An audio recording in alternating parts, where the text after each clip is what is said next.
Hello everyone, welcome to Youth Power Academy. Youth Power Academy पे daily आपके लिए current affairs classes आती हैं। हमारी डेली मैगजीन आपके एग्जामिनेशन के लिए बहुत ज़्यादा हेल्पफुल है। आप ज़्यादा से ज़्यादा हमसे चैनल पे जुड़िए, चैनल को लाइक करिए, सब्सक्राइब करिए, अपने फ्रेंड्स के साथ भी शेयर करिए। आप सब इसको पढ़िए। रेगुलर अगर आप पढ़ेंगे तो आप खुद में एक चेंज महसूस करेंगे। हमारा जो कीवर्ड्स हैं, हमारे जो बैकग्राउंड इंफॉर्मेशन है, वो काफ़ी आपके एग्जामिनेशन के लिए बेनिफिशियल है। स्टैटिक पोर्शन को बहुत हद तक कवर करते हैं। जो हम जैसे अपने क्लासेस में बताते हैं क्या स्ट्रेटेजी होनी चाहिए एग्जामिनेशन में पढ़ने के लिए, किस तरह से जो डेली करंट की चीजें निकलती है उसको आप कनेक्ट कर सकते हैं अपने स्टैटिक पोर्शन के साथ, और कैसे आप चीजों को रिवाइज कर सकते हैं। ये आपके लिए बहुत इंपॉर्टेंट है। और हमारा जो अदर सोशल मीडिया प्लेटफॉर्म्स हैं जैसे इंस्टाग्राम, फेसबुक, उस पे भी आप हमसे जुड़िए, कनेक्ट होइए, शेयर करिए उसको, लाइक करिए।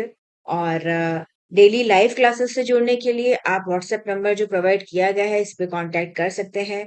इनके अलावा हमारी मंथली मैगजीन्स की सीरीज है, हमारी फटाफट सीरीज है जो कि एग्जामिनेशन पर्पस को ध्यान में रख के बनाई गई है कि कैसे क्विक रिवीजन किया जा सके शॉर्ट टाइम में। तो ये सारी चीजें हैं। तो चलिए आज का क्लास स्टार्ट करते हैं। ठीक है मैम। इंडोर क्रिकेट एकेडमी का इनॉग्रेशन हुआ है नागालैंड में, और प्रधानमंत्री ने जो है इसको वर्चुअली इनॉग्रेट किया, मतलब वाया ऑनलाइन उसको वो किया। और ये जो है ये सोविमा में बना है। सोविमा जो है एक वहाँ पे लोकेलिटी है नागालैंड में, और ये बीसीसीआई के द्वारा इसको बनाया जा रहा है। ये state of the art facility है जिसमें कि मॉडर्न इंडोर ट्रेनिंग फैसिलिटीज रहेंगी। पूरे साल जो क्रिकेटर्स हैं एस्पायरिंग वो अपना प्रैक्टिसेस वगैरह कर सकेंगे। तो यही है कि यंग लोगों को ज्यादा से ज्यादा और जोड़ने के लिए क्रिकेट इंफ्रास्ट्रक्चर को बेहतर करने के लिए जो है ये बनाया गया है। ठीक है, तो ये नया जो है वो अकेडमी इनका नागालैंड में बनाया है क्योंकि नॉर्थ ईस्ट पे स्पेशल फोकस है गवर्नमेंट का कि नॉर्थ ईस्ट के जो भी हैं हमारे 8 स्टेट्स उनका और बेहतर तरीके से डेवलपमेंट किया जाए। फिर आर रितिका श्री हैं, ये पहली जो है वो ट्रांसजेंडर वुमेन है सालेम की, और ये जो है वो अंपायर बनी है। ठीक है, तमिलनाडु में। तो इनको जो है वो सालेम और कोयम्बटूर का जो सर्किट है उसमें ये 2021 से जो है अंपायरिंग का काम कर रही हैं। और चूंकि फर्स्ट ट्रांसजेंडर हैं तो ऐसे बस नाम जाने रहो। ठीक है। और बस इसमें तो यही है। फिर इटली का अ, एक पोम्पेई आर्कियोलॉजिकल पार्क है।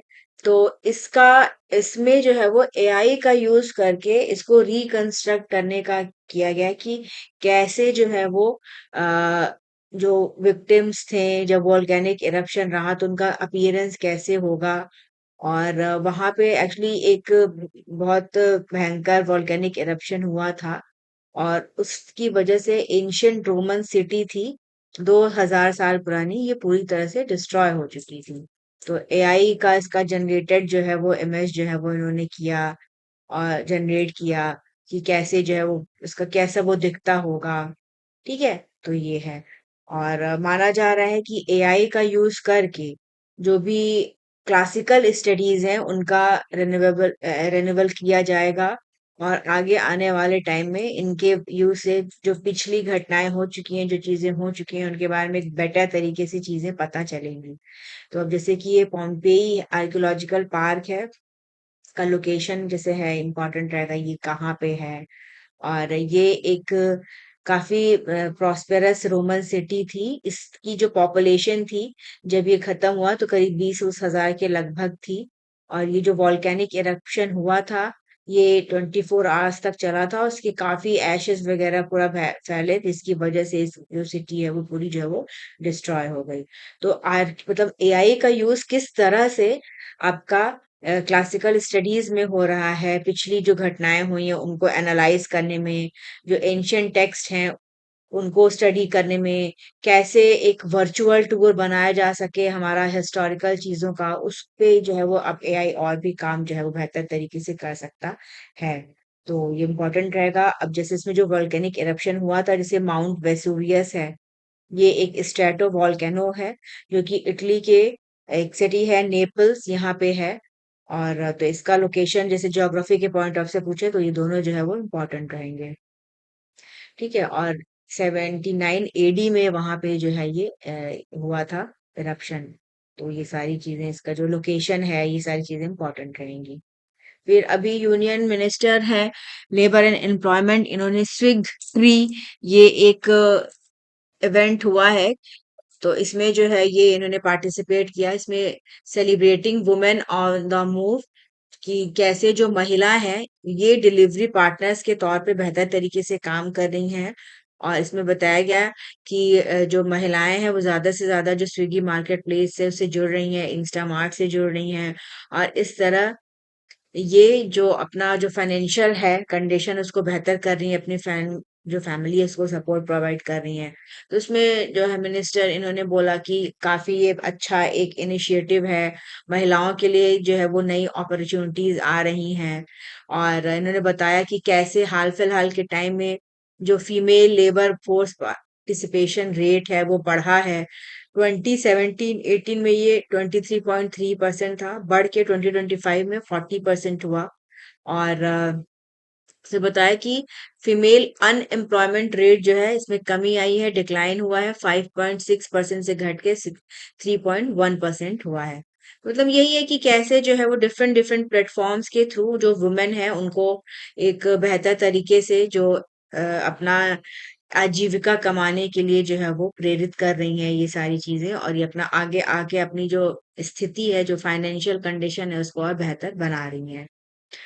फिर supreme court रीअफर्म्स RTE act section 12(1)(c). ये एक सुप्रीम कोर्ट में केस था, इस पे इनका जो है वो निर्णय आया है जनवरी 26 में। और सुप्रीम कोर्ट ने कहा कि जो राइट टू एजुकेशन एक्ट है हमारा 2009 का, इसका एक सेक्शन है आर्ट है सेक्शन 12(1)(c), जिसके तहत 25% जो सीट्स हैं प्राइवेट स्कूल्स में ये रिजर्व रहेंगी जो इकोनॉमिकली वीकर सेक्शन के लोग हैं या जो सोशली डिसएडवांटेज ग्रुप्स हैं उनके लिए। ठीक है। तो कोर्ट ने इसमें बोला है कि ये जो प्रोविजन है ये इनेबल करता है कि the child of a multi millionaire और इवन ऑफ ए जज of the Supreme Court to sit in the same classroom and at the same bench as the child of an auto rickshaw. तो मतलब ये एक provision लेके आएगा ताकि सबको एक तरह से समानता का अधिकार दिया जाए, जो गरीब के बच्चे हैं उनको भी और जो अमीर के बच्चे हैं उनको भी। तो इसको एक ये डेलिबरेट कॉन्स्टिट्यूशनल स्ट्रेटेजी है जिसके तहत इक्वालिटी ऑफ स्टेटस को जो है वो लागू करने का कोशिश जो है वो किया जा रहा है कि सारे बच्चे एक साथ जो है वो एक लर्निंग स्पेस शेयर करें। और इसमें जो है वो इन्होंने कहा कि जो फ्रीक्वेंट मिस कैरेक्टराइजेशन होता है सेक्शन 12(1)(c) का, as a tool to promote privatisation और allow the state to re outsource its duty to public education. तो मतलब ये कहता है कि इसके तहत जो बहुत सारे स्टेट्स हैं वहाँ पे जो पब्लिक एजुकेशन है उसको प्राइवेटाइज किया जा रहा है। तो इस पे इन्होंने चिंता जताई और इन्होंने कहा कि ये जो प्रोविजन है ये किसी भी तरह से जो स्टेट की ड्यूटी है कि आपको पब्लिक स्कूल्स बनाने हैं, उनमें इन्वेस्टमेंट करना है, उनको बेहतर करना है, तो ये आपकी ड्यूटी है और आप इसको से हट नहीं सकते हैं। और ये कहा है कि right to free and compulsory elementary education must be realised, मतलब जो भी स्कूलिंग इकोसिस्टम है वहां पे होना चाहिए। और यहाँ पे जो प्राइवेट स्कूल्स हैं इनको एक नेचुरल पार्टिसिपेंट्स की तरह जो है वो वर्क करना चाहिए, आगे आना चाहिए। ठीक है। और इसके बारे में जानकारी दिया गया कि जब से आरटीई एक्ट आया है तब से 5 मिलियन चिल्ड्रन जो है इन्होंने जो है वो एक्सेस किया है एजुकेशनल, मतलब इन तक पहुंचा है। रिटेंशन रेट बढ़ा है। और सिटीज जैसे अहमदाबाद है, दिल्ली है, ब्लेंडेड जो है वहाँ पे क्लासरूम नॉर्म सब हो चुके हैं। और इसके अलावा जो है वो मिक्स क्लासरूम से एक जो डिस्क्रिमिनेशन है उसमें कमी आई है, प्रो सोशल बिहेवियर बेहतर हो रहा है। तो इसमें इसके बारे में उन्होंने पूरा बताया कि कैसे ये बेहतर तरीके से जो सिस्टम है ये काम कर रहा है। और इसमें उन्होंने कहा है कि जो सेक्शन 12(1)(c) है ये क्लियर इन्फोर्सेबल रूल जो है वो रिक्वायर है इसमें।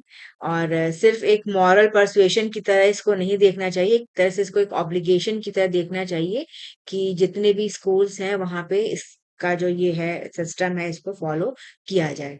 ठीक है? तो अब एक तरह से एडमिनिस्ट्रेटिव चैलेंजेस हैं कि कैसे जो सरकार है वो इंश्योर करती है कि प्राइवेट स्कूल किसी तरह से हिडन कॉस्ट मतलब कुछ अलग तरीके से पैसे ना लें या किसी तरह से डिस्क्रिमिनेशन ना फैलाएं। तो ये मतलब क्लैरिटी उन्होंने कर दी है।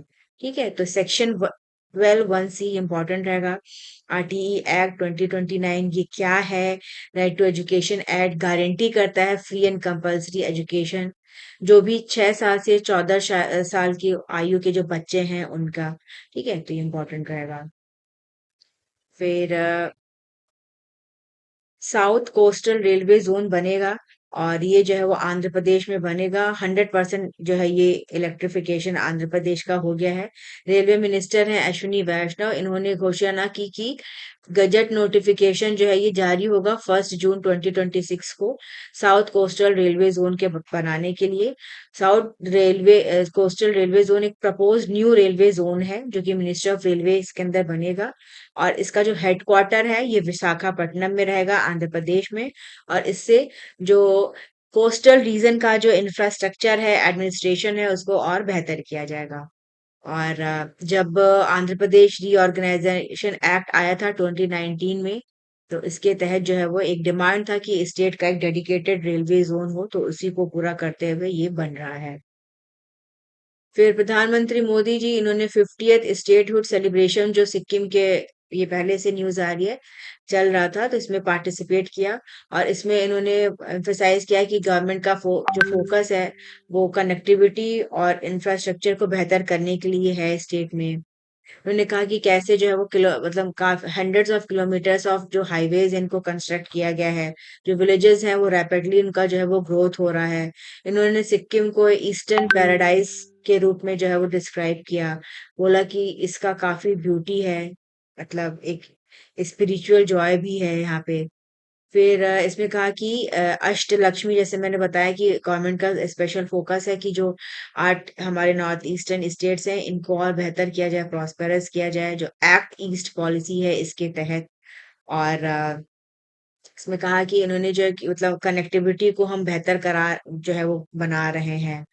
इसके अलावा इन्होंने प्रेज किया सिक्किम को कि यहाँ का जो बायोडायवर्सिटी है वो काफी बेहतर है और ये 25% जो फ्लोरल डाइवर्सिटी है कंट्री की वो यहीं पे है। यहाँ पे 500 बर्ड स्पीशीज हैं, 700 बटरफ्लाई स्पीशीज हैं, काफी ब्यूटीफुल फॉरेस्ट कवर है। कंचनजंगा नेशनल पार्क यहाँ पे है। ठीक है? और कनेक्टिविटी प्रोजेक्ट जो है यहाँ पे काफी सारे हैं जैसे कि बागडोगरा गैंगटॉक एक्सप्रेसवे है, सिवॉक रोंगपो रेल लाइन जो है ये बन रहा है। ये क्रूशियल लिंकेज है जो कि सिक्किम को पूरी कंट्री से जो है वो कनेक्ट करेंगे। इसके अलावा यहाँ पे टूरिज्म को बढ़ावा देने के लिए टूरिज्म से रिलेटेड जो इंफ्रास्ट्रक्चर है वो बेहतर किया जा रहा है। रोपवेज बन रहे हैं। ये भाले धुंगा है, येंगेंग है, पेलिंग है, यहाँ पे स्काई वॉक के लिए जो है वो चीजें बन रही हैं। ग्लास डेक स्काई वॉक जो है वो सिंगशोर ब्रिज पे बन रहा है और इसका काफी सारे इस पे काम हो रहा है। फिर बॉर्डर एक्सपीरियंसेस को जो है वो बेहतर करने के लिए नाथुला नामली यहाँ पे काम चल रहा है। फिर इसके अलावा स्पोर्ट्स की अगर बात करें तो खेलो इंडिया और फिट इंडिया के अप्रोच के तहत यहाँ पे भी जो है वो स्टेट स्पोर्ट्स एकेडमी बन रही है। ठीक है? और सिक्किम प्रीमियर लीग के बारे में इन्होंने बताया। फिर अपकमिंग प्रोजेक्ट्स है जैसे कि state of the art boxing academy बनेगी जो कि जासलान प्रधान के नाम पे बनेगी।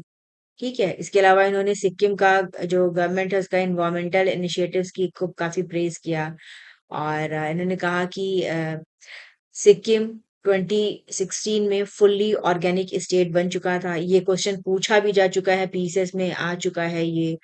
ठीक है? और इसके अलावा देमाजोंग का उल्लेख किया इन्होंने कि ये जो है वो राइस प्रोडक्शन बल्कि ऑर्गेनिक राइस के लिए जाना जाता है। यहाँ पे large cardamom, ginger, turmeric, avocado इन सब का जो है वो प्रोडक्शन हो रहा है जो कि इंटरनेशनल और नेशनल मार्केट में भेजा जा रहा है। इसके अलावा इनका संतति इनिशिएटिव है जिसके अंतर्गत 108 ट्रीज को प्लांट किया जाता है हर चाइल्ड के बर्थ पे। फिर इसके अलावा हेल्थ केयर में जो सिक्किम है वो काफी बेहतर काम कर रहा है। आयुष्मान आरोग्य मंदिर हैं यहाँ पे 200 के लगभग, 4 डिस्ट्रिक्ट हॉस्पिटल्स हैं, वेलनेस सेंटर्स हैं काफी। ठीक है, अभी नया द्रिजोंग नामग्याल सोआ रिगपा हॉस्पिटल जो है यहाँ पे बना है। तो ये सारी चीजें जो है सिक्किम के 50th उससे रिलेटेड जो है वो इम्पोर्टेंट रहेंगी। और जैसे मैंने बताया कि जैसे ऑर्गेनिक स्टेट की बात हुई, ये पूछा भी जा चुका है।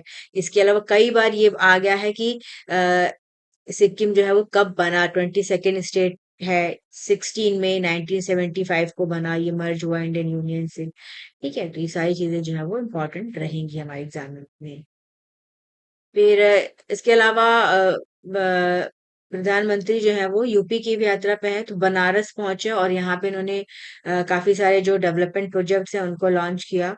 और इन्होंने जो है वो बैंक सखीज के बारे में बताया कि कैसे जो महिलाएं हैं ये इस इनिशिएटिव से जुड़ रही हैं, जो डिजिटल पेमेंट सिस्टम है ये बेहतर हो रहा है। ठीक है, और इसके अलावा कृषि सखीज हैं जो कि नेचुरल फार्मिंग को प्रमोट कर रही हैं। साथ ही साथ इन्होंने नमो ड्रोन दीदी इनिशिएटिव के बारे में बताया और उनके बारे में कहा कि कैसे जो एक एग्रीकल्चर है उसका ट्रांसफॉर्मेशन हो रहा है, ड्रोन रिवॉल्यूशन जो है वो हुआ है। इसके अलावा महिलाओं के लिए न्यू अपॉर्चुनिटीज जो है वो क्रिएट की गई हैं। पहली बार डिफेंस एकेडमी के डोर्स जो है वो मतलब खुले हैं, तो यहाँ पे ट्रेनिंग हुई है लड़कियों की। इसके बारे में बताया, तो ये सारी जैसे बैंक सखीज, बीमा सखीज, कृषि सखीज, ये सारी जो चीजें हैं ये इम्पोर्टेंट रहेंगी। फिर income tax commissioner, chief commissioner है इनकम टैक्स के। इन्होंने mega outreach programme bridging borders building trust, इसको न्यू दिल्ली में इनॉग्रेट किया। और ये जो इवेंट है ये डिपार्टमेंट का प्रारंभ इनिशिएटिव है, इसके तहत मतलब ये हो रहा है। और इसका जो उद्देश्य है वो यही है कि अवेयरनेस को बढ़ाना जो डिफरेंट स्टेक होल्डर्स हैं। साथ ही साथ जो न्यू इनकम टैक्स एक्ट है 2025 का, उसके जो प्रोविजंस हैं उसके लोग के बारे में लोगों को बताना, कैसे कैसे न्यू फॉर्म्स आएंगे, उनको कैसे फिल करना है, क्या पॉलिसीज रहेंगी। ठीक है, इन सब की चीजों के बारे में इस प्लेटफॉर्म के थ्रू जो है वो बताया जा रहा है। तो इस उपलक्ष्य में डिपार्टमेंट ने अपना एक एआई पावर्ड चैटबॉट कर साथी इसको जो है वो लॉन्च किया। और ये जो इसमें जो पार्टिसिपेंट जुड़ेंगे उनको बेहतर तरीके से जो है ये इंफॉर्मेशन देगा, असिस्टेंस प्रोवाइड करेगा, टैक्स से रिलेटेड जितनी भी चीजें हैं जो क्वेरीज हैं उन पे इम्पोर्टेंट रहेगा। और जैसे एडवांस प्राइवेसी एग्रीमेंट की इसमें बात की है, अगर हम देखें हमारा जो ये आपका कीवर्ड्स है इसमें, तो ये क्या होता है, इस तरह से भी क्वेश्चन कभी कभी पूछते हैं। जैसे कि ये है एक agreement between a tax payer and a tax authority to determine transfer pricing method for future transaction, की क्या मेथड होना चाहिए ट्रांजैक्शन का, इसको ये इस एग्रीमेंट के थ्रू जो ये डिसाइड होता है। ये भी इम्पोर्टेंट रहेगा। इनिशिएटिव्स और एआई चैटबॉट का नाम जैसे है तो इस तरह से क्वेश्चन आ जाता है। फिर मध्य प्रदेश गवर्नमेंट इन्होंने एक 6 मेंबर कमेटी का पैनल बनाया है। और ये वहाँ का यूसीसी जो बिल है, यूनिफॉर्म सिविल कोड, इस पे जो है वो काम करेंगे। और इनको कहा गया कि 60 डेज में आपको सबमिट करना होगा। जो पैनल है ये सुप्रीम कोर्ट के जज के द्वारा जो है ये हेड रहेंगे। और इसमें जो अदर जो मेंबर्स हैं इसमें आईएएस ऑफिसर हैं, रिटायर्ड हैं, एकेडमिशियंस हैं, सोशल वर्कर्स हैं, इन लोगों को इंक्लूड किया जाएगा। और इनको जो है वो जल्दी से जल्दी अपनी रिपोर्ट देनी होगी। और स्टेट गवर्नमेंट का प्लान है कि ये दीपावली के पहले जो है यहाँ पे फॉर्म सिविल कोड का जो लॉ है इसको ले आएंगे। ये यूसीसी का जो कॉन्सेप्ट है काफी लंबे समय से एक डिबेटेबल कॉन्सेप्ट है। यूसीसी के बारे में पूछा भी गया जा चुका है, किस आर्टिकल में मेंशन्ड है ये भी पूछा जा चुका है। तो ये आता है स्टेट की directive principles of state policy और आर्टिकल 44 के अंतर्गत ये आता है, जिसके तहत ये जो हमारा डायरेक्टिव प्रिंसिपल है ये एक अर्ज करता है स्टेट को कि आप एक यूनिफॉर्म सिविल कोड बनाए हर एक सिटीजन के लिए। और कई सारे स्टेट्स ने इसको लागू भी किया गया है, जैसे उत्तराखंड ने इसको जो है वो सबसे पहले लागू किया। और अभी और भी सारे जो स्टेट्स हैं, महाराष्ट्र है, ये है, मध्य प्रदेश है, यहाँ पे इस पे काम हो रहा है। उत्तर प्रदेश में भी जो है इसको लागू करने की बात जो है वो भी चल रही है। फिर राजनाथ सिंह इन्होंने शंघाई कॉपरेशन ऑर्गेनाइजेशन की मीटिंग अटेंड की बिश्केक किर्गिस्तान में। और यहाँ पे स्पेशल फोकस रहा कि कैसे जो कंट्रीज हैं वो यूनाइटेड होके टेररिज्म, सेपरेटिज्म और एक्सट्रीमिज्म के अगेंस्ट जो है वो फाइट करेंगी। और इसमें उन्होंने इन्फेसिस किया कि जो टेररिस्ट के हेवन्स हैं उनको हमें एलिमिनेट करना होगा। ठीक है। और मतलब कहा कि जो एससीओ है ये एक बेहतर भूमिका निभा सकता है पीसफुल फ्यूचर को आगे करने के लिए। और उन्होंने कहा कि इंडिया जो है वो कमिटेड है कि जो एससीओ का जो मैंडेट है इसको कंस्ट्रक्टिवली जो है वो इम्प्लीमेंट करेगी। एससीओ बना था 2001 में। तब जो इसकी फाउंडिंग कंट्रीज थी वो China, Russia, Kazakhstan, Kyrgyzstan, Tajikistan और उज्बेकिस्तान थी। फिर भारत और पाकिस्तान 2017 में इसको ज्वाइन किया इन लोगों ने एज अ फुल मेंबर। और इसकी डुअल 2 साल पे मतलब मीटिंग जो है वो होती रहती है हर साल। और इसका उद्देश्य यही है कि जो रीजन है यहाँ पे थ्रू डायलॉग जो चीजें हैं उनको और बेहतर किया जा सके। ठीक है, तो ये इम्पोर्टेंट रहेगा सारा इसमें। अब ये तो कल भी बताए थे कि किर्गिस्तान की कैपिटल क्या है, जितनी सारी कंट्रीज इनके कैपिटल भी कई बार पूछे जा चुके हैं। फिर अभी गवर्नमेंट ने इंफॉर्मेशन दिया कि इंडिया ने अपना जो all time highest peak electricity demand जो है वो उसको अभी मेट किया है। और 25 अप्रैल तक जो है वो इन्होंने 256.1 गीगावाट का जो एनर्जी डिमांड था उसको फुलफिल किया और विदाउट एनी शॉर्टेज। और इसके अलावा जो इलेक्ट्रिसिटी का एक्सपोर्ट करते हैं वो उसको भी हमने मेंटेन किया नेबरिंग कंट्रीज को। और इन्होंने कहा है कि आगे आने वाले टाइम में जो ये पीक डिमांड बढ़ेगी तब भी जो है वो काम कर रहे हैं कि कैसे जो है वो इसको जो है वो फुलफिल किया जाएगा। फिर इसका कारण ये रहा है कि जो इंडिया का जो इलेक्ट्रिसिटी कैपेसिटी जनरेशन है वो बढ़ा है। और फाइनेंशियल ईयर 25-26 में ये 65 गीगावाट रहा। ओवरऑल जनरेशन जो है वो इलेक्ट्रिसिटी जनरेशन वो बेहतर हुई है, सिस्टम बढ़ा है, अच्छा हुआ है। और जो डिमांड कंडीशन भी बढ़ी हैं तो उनकी जो आवश्यकताएं हैं इनको ये जो है वो मीट कर रहे हैं। ठीक है, तो ये इंफॉर्मेशन हमने दिया। तो अब जैसे कि इसमें अगर हम देख लें तो कुछ जैसे सेंटर्स के नाम है, एनएलडीसी है, आरएलडीसी है, ये क्या है? एनएलडीसी की बात करें तो नेशनल लोड डिस्पैच सेंटर है। ये एपेक्स बॉडी है for real time power system operation. ये जो है वो पावर सिस्टम ऑपरेट करने का काम करते हैं। अब आरएलडीसी रीजनल लोड डिस्पैच सेंटर होते हैं। एसएलडीसी जो है वो स्टेट लेवल जो है वो लोड डिस्पैच सेंटर होते हैं। पावर सेक्टर की बात करें तो काफी इसमें ग्रोथ हुई है जो है रिसेंट ईयर्स में। और हमारा चूंकि विकसित भारत का उद्देश्य है कि हमें 2047 तक करना है। और कैसे हम अपना जो इलेक्ट्रिसिटी जनरेशन है उसको बढ़ाते हैं, उसको बेहतर करते हैं, तो इस पे काम चल रहा है। क्योंकि आगे आने वाले टाइम में जो एनर्जी डिमांड्स है वो काफी ज्यादा होंगी। और एनर्जी जो डिमांड है इसको डिफरेंट डिफरेंट जो सोर्सेज हैं उनसे जो है वो किया भी जा रहा है जनरेट, जैसे कि थर्मल के अलावा hydro, nuclear, solar energy, wind energy, जितने भी रिन्यूएबल सोर्स हैं उस पे काम हो रहा है कि कैसे जो इनका जो स्ट्रक्चर है उसको और बेहतर किया जा सके। फिर आंध्र प्रदेश जो रेलवे मिनिस्टर है उन्होंने कहा है कि आंध्र प्रदेश ने जो रिकॉर्ड रेलवे बजट जो है वो रिसीव किया। और ये इसमें जो है वो काफी सब्सटैंशियल इंक्रीज देखने को मिला है, जो यहाँ का जो रेलवे सिस्टम है वो पूरा बेहतर हो रहा है। ठीक है। और आंध्र प्रदेश की बात करें तो ये आंध्र प्रदेश का बाइफरकेशन हुआ। और 2014 में तेलंगाना बना और आंध्र प्रदेश बना। दोनों जो पहले आंध्र प्रदेश का जब था उसका जो है वो 2 हिस्सों में डिवाइड हुआ। और अभी आंध्र प्रदेश का जो कैपिटल है इसके लिए भी जो है वो नोटिफिकेशन हुआ था, चेंजेस किए गए थे पार्लियामेंट सेशन में। और अमरावती को आंध्र प्रदेश का नया कैपिटल जो है ये बनाया गया है। साथ ही साथ यहाँ पे रेलवे जैसे अभी मैंने बताया कि विशाखापट्टनम में सदर्न कोस्टल रीजन का इनका जो है वो भी बन रहा है। तो ये सारी चीजें जो है वो इम्पोर्टेंट रहेंगी। फिर मैन्युफैक्चरिंग स्ट्रेटेजी और इकोसिस्टम से रिलेटेड एक आर्टिकल था जो कि काफी इंपॉर्टेंट है। इसमें बताया गया है कि जो हमारी इकोनॉमी है इसका जो एक फाउंडिंग पिलर है वो मैन्युफैक्चरिंग सेक्टर है। और इससे जो जीडीपी है कंट्री का उसका 16 to 17% जो है मैन्युफैक्चरिंग से आता है। इसमें लगभग 27 मिलियन जो वर्कर्स हैं इनको ये एम्प्लॉयमेंट देता है। और इंडिया की जो इकोनॉमी है उसको ट्रांसफॉर्म करना है हमें। और अभी जो हमारा टारगेट है वो ये है कि इसको हमें 3.7 ट्रिलियन इकोनॉमी से बढ़ा के 30 टू $35 ट्रिलियन इकोनॉमी बनाना है। और इसके लिए मैन्युफैक्चरिंग सेक्टर एक मेन रोल जो है वो एक इम्पॉर्टेंट रोल प्ले करेगा, क्योंकि जितना हमारी कंट्री में मैन्युफैक्चरिंग होगी उतना हमारा जो स्ट्रक्चर है वो बेहतर होगा, इकोनॉमिक चीजें जो है वो सिचुएशन जो है वो बेहतर होगी। और इकोनॉमिक सर्वे की बात करें तो उन्होंने पाया कि ग्लोबल मैन्युफैक्चरिंग जो है इसमें भी काफी स्ट्रक्चरल ट्रांजिशन हो रहा है, कॉम्पिटिटिवनेस बढ़ रहा है। ठीक है, कैसे लो कॉस्ट प्रोडक्शन जो चीजें हैं उसको बढ़ाया जा सके, रिलायबल रहे, जो कि उस पे काम हो रहा है। फिर इसमें उन्होंने कहा कि हम जो है वो जो ग्लोबल एक शिफ्ट आया है उसके पे पूरा काम कर रहे हैं।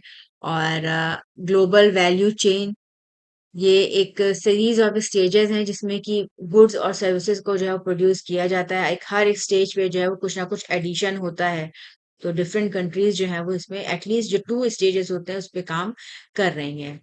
फिर इन्होंने बताया कि इंडिया जो है वो third most sought after manufacturing location है, मतलब यहाँ पे लोके मैन्युफैक्चरिंग के लिए कंपनीज अपना सेटअप भी कर रही हैं। और हाई और मीडियम टेक्नोलॉजी एक्टिविटीज जो हैं ये करीब 46.3% है टोटल मैन्युफैक्चरिंग का। कई सारे क्लस्टर्स बन रहे हैं, ठीक है। लार्ज इंटीग्रेटेड मैन्युफैक्चरिंग हब्स बन रहे हैं, उसमें कि इंडस्ट्रियल जोन्स बन रहे हैं डिफरेंट डिफरेंट। और national industrial corridor development programme के तहत 20 जो है वो इंडस्ट्रियल स्मार्ट सिटीज का जो है वो अप्रूवल किया गया है।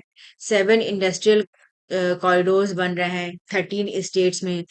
धोलेरा, सिंद्रा, बिदकिन, ये जो है 4 ऐसे जो हैं ये कंप्लीट हो चुके हैं।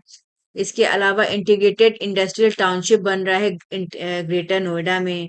इंटीग्रेटेड इंडस्ट्रियल टाउनशिप जो है ये विक्रम उद्योगपुरी यहाँ भी बन रहा है। पीएम मित्र स्कीम है, इसके तहत जो मैन्युफैक्चरिंग है उसको बेहतर किया जा रहा है टेक्सटाइल में जो है। 7 जो है वो टेक्सटाइल पार्क जो है वो बन रहे हैं। ठीक है, इसमें जो है वो तमिलनाडु, तेलंगाना, गुजरात, कर्नाटका, मध्य प्रदेश, उत्तर प्रदेश, महाराष्ट्र, इनमें ये पार्क जो है वो बन रहे हैं। तो इस तरह से डिफरेंट डिफरेंट सेक्टर्स में जो मैन्युफैक्चरिंग है उसको बढ़ावा देने के लिए काम किया जा रहा है। फिर अभी जो हमारा बजट था इसमें हमने बल्क ड्रग पार्क स्कीम के बारे में भी इसमें है कि गुजरात, हिमाचल प्रदेश और आंध्र प्रदेश में जो है वो ड्रग्स की मैन्युफैक्चरिंग के लिए जो है वो काम किया जा रहा है, यहाँ पे पार्क्स बन रहे हैं। फिर जैसे सेमीकंडक्टर और इलेक्ट्रॉनिक इकोसिस्टम को बेहतर करने के लिए सेमिकॉन इंडिया प्रोग्राम है, और कई सारे स्टेट्स में जो है वो जैसे कि गुजरात है, असम है, यहाँ पे ये जो पार्क्स हैं ये बन रहे हैं। फिर माइक्रो स्मॉल और मीडियम एंटरप्राइजेस ये एक कोर पिलर है मैन्युफैक्चरिंग का, तो इसको बेहतर किया जा रहा है, इसको और एक्सपोर्ट ओरिएंटेड किया जा रहा है। क्यों? क्योंकि ये जीडीपी का 31.1% कंट्रीब्यूट करती हैं। और 7.7 करोड़ जो एंटरप्राइजेस हैं यहाँ पे 32.82 करोड़ जो लोग हैं वो काम कर रहे हैं। तो एक तरह से ये second largest source of employment है कंट्री में आफ्टर एग्रीकल्चर। फिर कॉरिडोर्स बन रहे हैं डिफरेंट डिफरेंट। पीएम गति शक्ति योजना के तहत जो इंफ्रास्ट्रक्चर है उसको बेहतर किया जा रहा है। India infrastructure project development fund है, इसके थ्रू जो है वो फंडिंग प्रोवाइड की जाती है। ठीक है, तो ये सारी चीजें इन्होंने बताई, मतलब इसमें कि ये क्या क्या है। और इसके अलावा डिफरेंट जैसे यूपी की बात कही है, तो यूपी में जो है वो काफी सारे इंडस्ट्रियल कॉरिडोर बन रहे हैं। यहाँ पे डिफेंस कॉरिडोर्स बन रहे हैं, जहाँ पे जैसे ब्रह्मोस फैसिलिटी बन रही है। ठीक है, गन्स वगैरह के लिए जो है वो फैसिलिटी बन रही है, तो ये भी सारी चीजें इसमें है।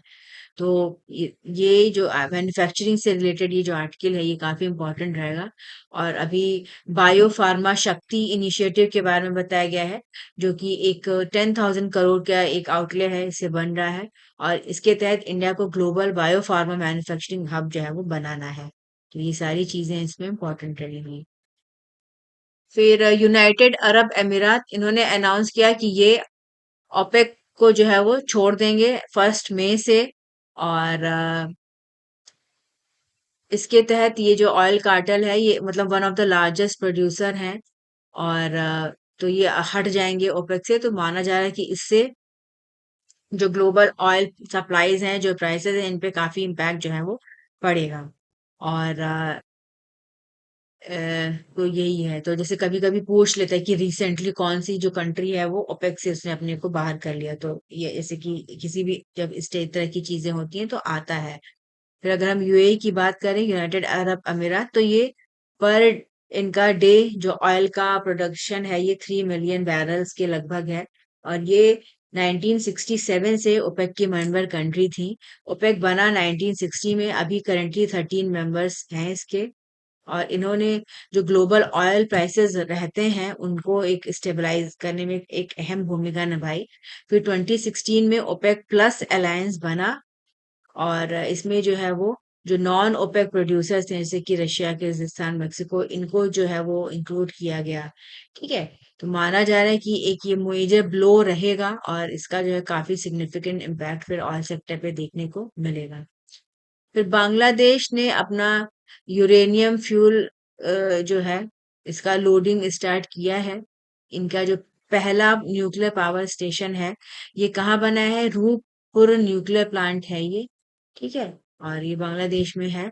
और माना जा रहा है कि इस प्लांट के बनने से बांग्लादेश का 10% जो टोटल पावर डिमांड है ये अपना इसको जो है वो अचीव कर सकेंगे। साथ ही साथ ये लेटेस्ट साउथ इंडियन एशियन रहेगा जो कि न्यूक्लियर एनर्जी सेक्टर में जो है वो जुड़ जाएगा। तो हर कंट्री जो एनर्जी सोर्सेज इनको डाइवर्सिफाई कर रही है अपने, ताकि जो फॉसिल फ्यूल्स पे डिपेंडेंसी है ये जो है वो कम हो सके, तो ये भी इम्पोर्टेंट रहेगा। फिर अभी स्ट्रेट ऑफ हॉर्मोज को लेके ईरान और यूएस के बीच में जो एक प्रॉब्लम है वो अभी भी चली आ रही है। 28 फरवरी से जो है ये अटैक स्टार्ट किया था इसराइल और यूएस ने। और पिछले 2 हफ्तों से जो वॉर है इस पे अभी फिलहाल के लिए सीज फायर लगा था, और इसको अभी एक्सटेंड भी कर दिया गया है। और पीसफुल निगोसिएशन जो है वो चल रहा है। पाकिस्तान इसमें एक मीडिएटर की भूमिका निभा रहा है। और दोनों मतलब जो कंट्रीज हैं वो अपने अपने जो चीजें हैं उसको रख रही हैं, ताकि जो स्टेट ऑफ हॉर्मोज है उसको प्रॉपर तरीके से ओपन किया जा सके, और लोगों के लिए ये थोड़ा सा बेहतर रहे। फिर रोहिंग्या मैरीटाइम क्राइसिस के बारे में एक रिपोर्ट आई थी, उसमें कहा गया है कि रोहिंग्या का क्या सिचुएशन है। उन्होंने कहा कि जो रोहिंग्या क्राइसिस के शुरू होने के बाद रखीनी स्टेट में 7 लाख जो रोहिंग्या हैं ये भाग के बांग्लादेश गए, बांग्लादेश के कॉग्स बाजार में। और ठीक है, जो इनका लॉ है म्यांमार का, मतलब ये रोहिंग्या जो है ये म्यांमार की कम्युनिटी है। और इसकी ये जो है ये स्टेटलेस हो चुके हैं ये, इनको किसी प्रकार का जो राइट्स होते हैं बेसिक राइट्स वो अभी अवेलेबल जो है वो नहीं है। और यहाँ पे बांग्लादेश में काफी सारे रेफ्यूजीज कैंप हैं जिनमें ये कंजेस्टेड कैंप्स में जो है वो रहते हैं, जहाँ पे एजुकेशन, वर्क, इन सब की कोई फैसिलिटी नहीं है। इस वजह से ये काफी जो है वो प्रोन है फॉर एक्सप्लॉयटेशन। और इनको जो है काफी इनसे हाई फीस वगैरह ली जाती है। तो अभी यूएनएचआरसी की रिपोर्ट आई 17 अप्रैल को, और इसमें बताया कि जो 2025 का ईयर है ये काफी एक डेडलिएस्ट ईयर रहा है। यहाँ पे सी क्रॉस करने में काफी सारे रोहिंग्यास की मृत्यु हुई, लगभग 100 जो है वो या तो डेड हुए या मिसिंग हुए। ठीक है। तो ये सारी चीजें जो है वो उसमें आ सकती हैं। और कि कैसे इस क्राइसिस क्या है, किस कैसे जो है यहाँ से लोग आए, फिर बाकी कंट्रीज में क्या हो रहा है। अब जैसे कि अगर हम देखें तो जो भाग भाग के जो म्यांमार से लोग जो है वो इधर उधर माइग्रेंट जो है वो गए हैं। तो इटली में जो है वो एक ऑपरेशन मारे नॉस्ट्रम चलाया गया, इसके तहत 1,50,000 लोगों को रेस्क्यू किया गया। इसके अलावा यूरोपियन यूनियन का एक मिशन था ऑपरेशन सोफिया, इसके द्वारा जो स्मगलिंग नेटवर्क था उस पे काम किया, और लोगों को जो है वो रेस्क्यू जो है वो किया गया है। ठीक है। तो ये कैसे जो है वो रीजनल गवर्नेंस काम कर रहा है इनकी जो क्राइसिस है इसको और चीजों को बेहतर करने के लिए, तो इसी से रिलेटेड ये आर्टिकल है। और इसे बैकग्राउंड इंफॉर्मेशन देखो तो डिटेल में इसमें पूरा है कि कैसे ये शुरू हुआ। काफी लंबे समय से एक सिस्टमेटिक डिस्क्रिमिनेशन चला आ रहा है। ठीक है। उनको काफी सारे राइट्स और सिटीजनशिप नहीं प्रोवाइड किया, जिसकी वजह से काफी सारी चीजें जो है वो हुई। रोहिंग्या एक प्रीडोमिनेटली मुस्लिम एथनिक माइनॉरिटी ग्रुप है, और ये म्यांमार के राखीनी स्टेट में रहते हैं और ये स्टेटलेस हो गए थे 1982 का जो सिटीजनशिप लॉ एक्ट आया उसके बाद से भी ये सारी चीजें इसमें पूछी जा सकती हैं। फिर साइंस टेक्नोलॉजी की बात करें तो यूनियन बजट 2026 का इसमें अनाउंस किया गया कि 4 वर्ल्ड क्लास एस्ट्रोनॉमिकल फैसिलिटीज जो हैं ये बनेंगी। इसमें national large solar telescope, national large optical infrastructure, infrared telescope और हिमालयन चंद्र टेलीस्कोप और कॉस्मोस 2 प्लेनेटोरियम ये बनेगा। ये जितने भी प्रोजेक्ट्स हैं इसको इंडियन इंस्टीट्यूट ऑफ एस्ट्रोफिजिक्स है बेंगलुरु इसके द्वारा डेवलप किया जा रहा है। और नेशनल लार्ज सोलर टेलीस्कोप ये state of the art facility रहेगा डेडिकेटेड टू स्टडीइंग द सन, किससे सन का स्टडी जो है वो किया जाएगा। और ये जो ऑर्बिटर ऑप्टिकल इंफ्रारेड टेलीस्कोप है ये जो है वो एडवांस जो ऑब्जर्वेशन है जो ऑप्टिकल और इंफ्रारेड वेवलेंथ में उनको जो है वो कैप्चर करने का काम करेगा। इसके अलावा हिमालयन चंद्र टेलीस्कोप ये इसका अपग्रेडेशन किया जाएगा और ये कहाँ है लोकेटेड, ये लद्दाख के हैंडले में लोकेटेड है ये। और इससे जो ऑब्जर्वेशनल क्षमताएं हैं वो बढ़ेंगी। तो ये सारी चीजें इंपॉर्टेंट रहेगा। कभी जैसे IA के बारे में भी पूछ सकता है कि क्या है, कितना पुराना है, ओल्डेस्ट और मोस्ट प्रेस्टिजियस रिसर्च इंस्टीट्यूशन है जो कि एस्ट्रोनॉमी और एस्ट्रोफिजिक्स पे काम करता है। ठीक है। फिर जो लोकेशन है आपके टेलीस्कोप्स की ये इंपॉर्टेंट रहेगी एग्जाम के लिए। ये सारी चीजें जो है वो सही है, पढ़ना पड़े मतलब ये इनको याद रखना है। फिर साइंटिस्ट है, एक ये सेंटर है centre for nano and soft matter sciences Bengaluru. यहाँ पे इन्होंने डेवलप किया है एक नया तरीके का oxygen deficient by metallic oxide और ये मोलिब्डेनम और टंगस्टन बेस्ड है। और ये जो मटेरियल है इसमें एक इनका यूनिक कैपेसिटी है जिसके तहत ये कंबाइन करेंगे energy storage with electrochromic properties. और इससे क्या होगा, ये allow to store charge and simultaneously change colour to indicate कि कितना चार्जिंग लेवल है कोई भी डिवाइसेस का। अगर हम देखें तो बहुत जल्दी जो है वो बैटरी वो होता है। तो इस माना जा रहा है कि इस टेक्नोलॉजी का यूज करके और इन मटेरियल का यूज करके बेहतर तरीके से चीजें जो है वो रहेंगी। और ये इस ऑक्साइड जो ट्रांजिशन से डिवाइस बनेगी और इसमें जो है ये एक जो री कैसकअप जो है वो रिचार्जिंग की जरूरत है तो इसका एक पूरा क्लू प्रोवाइड कर देंगे कि हाँ अभी इतना बाकी है, इतना इससे हो सकता है। तो इसका नए से तरीके से जो है वो यूज किया जा सकता है। तो माना जा रहा है कि इससे जो हमारे डिवाइसेस वगैरह है वो और आगे आने वाले टाइम में और बेहतर होंगे। फिर इसके अलावा विशाखापट्टनम में एक ग्राउंड ब्रेकिंग सेरेमनी हुआ। Google cloud India AI hub इसका इनॉग्रेशन हुआ। और विशाखापट्टनम को एक AI हब के तौर पे डेवलप किया जा रहा है। और ये इसमें जो पूरा इंफ्रास्ट्रक्चर फैसिलिटी बन रही है इसमें 15 बिलियन US डॉलर का जो है वो क्या एस्टिमेशन है। इसमें अदानी कॉनेक्स और एयरटेल नेक्स्ट्रा ये मिलके काम करेंगी। और इस हब में जो है वो 1 gigawatt hyper skill AI data centre बनेगा जो कि एडवांस्ड आर्टिफिशियल इंटेलिजेंस को सपोर्ट करेगा। और गवर्नमेंट जो आंध्र प्रदेश गवर्नमेंट है इसने 600 एकड़ ऑफ लैंड जो है वो इसको एलोकेट किया है तुल्लुवड़ा, रामबिली और अदावीवारम एरियाज में इस प्रोजेक्ट के बनाने के लिए। माना जा रहा है कि इस इनिशिएटिव के लॉन्च होने के बाद से विशाखापट्टनम एक AI पट्टनम या AI सिटी के तौर पे जो है वो डेवलप होगा। और यहाँ पे और भी ग्लोबल इन्वेस्टमेंट जो है वो होगा और जो इंडिया का सिस्टम है वो बेहतर होगा। फिर सोम्ब्रेरो गैलेक्सी की एक पिक्चर मतलब इसमें निकली थी। और ये काफी पॉपुलर टारगेट है, इसको जो है वो लोग ऑब्जर्व करते रहते हैं। तो विक्टर M ब्लैंको टेलीस्कोप है चिली का। तो यहाँ पे जो है वो डार्क एनर्जी कैमरा लगे हुए हैं, इससे इस गैलेक्सी के बारे में स्टडी पूरा किया जाता है। और अभी रिसेंटली इसके कई सारे इमेजेस जो है वो निकली। और डार्क एनर्जी कैमरा की बात करें तो ये काफी पावरफुल इमेजिंग इंस्ट्रूमेंट होता है जिसको इस तरह से डिजाइन किया है कि डार्क एनर्जी का पूरा जो है वो सर्वे करे। ठीक है।